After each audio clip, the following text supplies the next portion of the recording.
কদৰ্যময় পৰিৱেশত কলিয়াবৰৰ নলতলি বজাৰ দুৰ্ভোগ ভুগিছে সাধাৰণ জনতাই মাছ পূবথৰীয়া গাঁও পঞ্চায়তৰ দ্বাৰা নিয়ন্ত্ৰিত নলতলি দৈনিক বজাৰ পেলনীয়া সামগ্ৰীৰে ভৰি পৰিছে বজাৰ গৃহৰ মাছমজিয়া মাছ পূবথৰীয়া গাঁও পঞ্চায়তৰ দ্বাৰা নিয়ন্ত্ৰিত নলতলি দৈনিক বজাৰৰ কদৰ্যময় পৰিৱেশে এতিয়া জিয়াটো ভুগাইছে সৰ্বসাধাৰণ ৰাইজৰ লগতে ব্যৱসায়ীসকলক বজাৰখনৰ মাছৰ বজাৰে হওক বা চব্জি বজাৰে হওক বা ব্যৱসায়ীৰ বজাৰে হওক সকলোতে এতিয়া কেৱল লেতেৰা দুৰ্গন্ধ ডাষ্টবিনতহে পৰিণত হৈছে সমগ্ৰ বজাৰখন পেলনীয়া সামগ্ৰীৰে ভৰি পৰিছে বজাৰ গৃহৰ মাছমজিয়া যাৰ বাবে ক্ৰেতাটো বাদেই বিক্ৰেতাসকলেও এতিয়া গেলা পোচা গোন্ধত অশান্তিৰ দিন কটাবলৈ বাধ্য হৈছে কদৰ্যময় পৰিৱেশৰ পৰা পৰিত্ৰাণ পাবলৈ ব্যৱসায়ীসকলে বজাৰৰ মহলদাৰ প্ৰাঞ্জল শইকীয়াক বাৰে বাৰে চাফ চিকুণ কৰিবলৈ অনুৰোধ জনাইছে যদিও এই ক্ষেত্ৰত কাণ সাৰ নিদিয়াৰ অভিযোগ মহলদাৰগৰাকীৰ বিৰুদ্ধে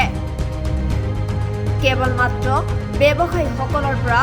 40ৰ পৰা 50 টকাকৈ মাছুল সংগ্ৰহ কৰিয়েই দায়িত্ব সামৰিছে মহলদাৰগৰাকীয়ে সেয়েহে অতি শীঘ্ৰে বজাৰ গৃহসমূহ পৰিদৰ্শন কৰি চাফ চিকুণ কৰি ব্যৱহাৰৰ উপযোগী কৰি তুলিবলৈ কলিয়াবৰ সমজিলা প্ৰশাসন তথা বিভাগীয় কৰ্তৃপক্ষক অনুৰোধ জনাইছে ব্যৱসায়ীসকলে ৰাইজৰ মাজত এটাই প্ৰশ্ন দৈনিক শ শ ক্ৰেতা বিক্ৰেতা আহি ভৰি পৰা বজাৰখনত এজন মহলদাৰ থকাৰ পিছতো কিয় এনে কদৰ্যময় পৰিৱেশৰ সৃষ্টি হৈছে অসুবিধা মানে বহুত মানুহ আহিলে কৈ থাকে যে ইয়াত লেতেৰা পৰি থাকে বজাৰ কৰিব নোৱাৰে গোন্ধায় মানুহে কাপোৰ দি পেলাই ঢাকি পেলাই পিছত বজাৰ কৰে সেয়াই আৰু মই ইমানদিন কৈছোঁ আৰু কোনোবাই চাফা নকৰে মানুহ আহি থাকে চব মানুহ আহি পেলাই কৈ থাকে যে এইখন লেতেৰা হৈছে বজাৰ এইখন বজাৰ নে ইমান লেতেৰা হৈ থাকে সেয়াই আৰু কি ক'ম আৰু মহলদাৰক কৈছা এই বিষয়ে মহলদাৰক কৈছোঁ মহলদাৰে কি কয় মহলদাৰে একো নক'লে আৰু মানে চাফা কৰাই নাই চাফা কৰা নাই এনেই মাচুল কিমানকৈ দিয়া মাছটো 40 টকাকৈ দিম 40 টকাকৈ দিয়া 40 টকাকৈ ইমানেই আৰু কি অনুভৱ কৰিম এতিয়া যদি মহলদাৰ চাফা নকৰে আমি আৰু নিজেই চান্দা উঠাই কৰিব লাগিব উপায় নাই আৰু ইয়াত থাকিব নোৱাৰি নহয় ইমানটো লেতেৰা পৰিৱেশতে বজাৰ কৰিবলগীয়া হৈছে বজাৰ কৰোঁ আৰু উপায় নাই আৰু কি কৰিম বাধ্যত কৰিব লাগিব আৰু ইমানে আমি ধৰা কলিয়াবৰ এই মহকুমাৰ ছাৰক কৈছোঁ যে চাফা কৰি দিলে বেছি ভাল হ'লে আমি এইটো মানে বহুত কষ্ট পাই আছোঁ লেতেৰাটো চাফা হ'বই লাগে মানে চাফা নকৰে নেকি বজাৰখন চাফাটো এনেই কৰে বজাৰত ধৰা জাবৰ পেলোৱাটো জেগাই নাই চৰকাৰী জেগা নাই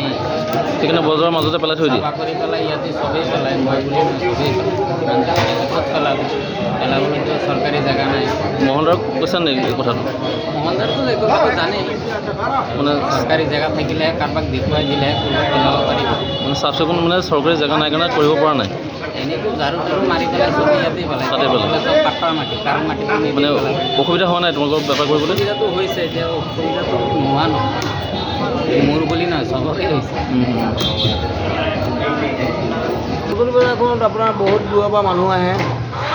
তেজপুৰৰ পৰা আহে নগাঁৱৰ পৰা আহে বহুত ক'ৰবাৰ পৰা মানুহ আহে আহি আমাৰ পৰা মাংস নিবলৈ আহে নাকত ধুই পেলাই কৈ ভাইটি এইবিলাক বজাৰত কিয় এনেকুৱা হৈছে আমি কওঁ যে মহলাই নকয় আমিতো ডেইলি 50 টকাকৈ দিব লাগে দিয়ে দিওঁ কিন্তু বজাৰখন চাওকচোন আপোনালোকে ইমান লেতেৰা হৈ দিয়ে কি কৰিম কওক আমি কাক ক'ম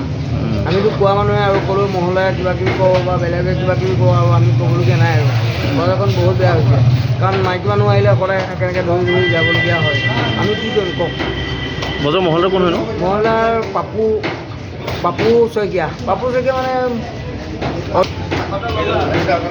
শইকীয়া কি ক'লে প্ৰাঞ্জল শইকীয়া তেখেত বজাৰ মহলদাৰ হয় হয় মানে চাফা নকৰে নেকি বজাৰখন চাফা সোমবাৰে আপোনাৰ আহি পেলাই চাফা কৰে কৰি পেলাই আমাৰ পৰা 50 টকা 20 টকা 30 টকাকৈ নিয়ে তাৰপিছত বজাৰৰ ভিতৰতো নকৰে এনেই বজাৰখন আমি আহি জাৰু চাৰু মাৰোঁ মাৰি কৰি চাফা কৰোঁ এনে মাচুল কেনেকৈ দিয়ে আপোনালোকে কি কয় মাচুল কিমানকৈ দিয়ে মাচুল আমি 50 টকাকৈ দিওঁ এই সৰু দোকানখনটো 50 টকা প্ৰত্যেক দোকানত 50 টকাকৈ মাচুল দিয়ে হয় আপোনাৰ মাংস দোকান হয় মাংস দোকান এতিয়া মাংস নিবলৈ ইমান ওচৰত ইমান লেতেৰা পৰিৱেশ এটা হৈ হয় আছে হয় এইটো দেখিবলৈ বেয়া লাগে মাখি চাকি আহে আমি মাংস ঢাকি দিবলগীয়া হয় সেইটোৱেই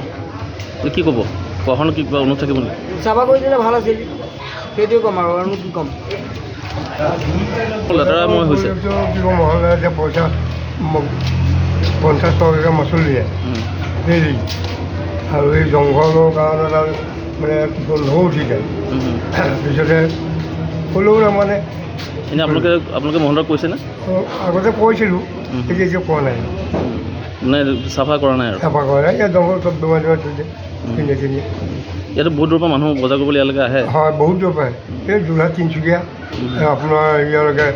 গহপুৰৰ পৰা পৰ্যন্ত আহে মানুহ মানে ইমান লেতেৰা এটা পৰিৱেশ থাকিলেতো মানুহ বেয়া হয় কেনেকৈ আহিব বেয়া পায় হয়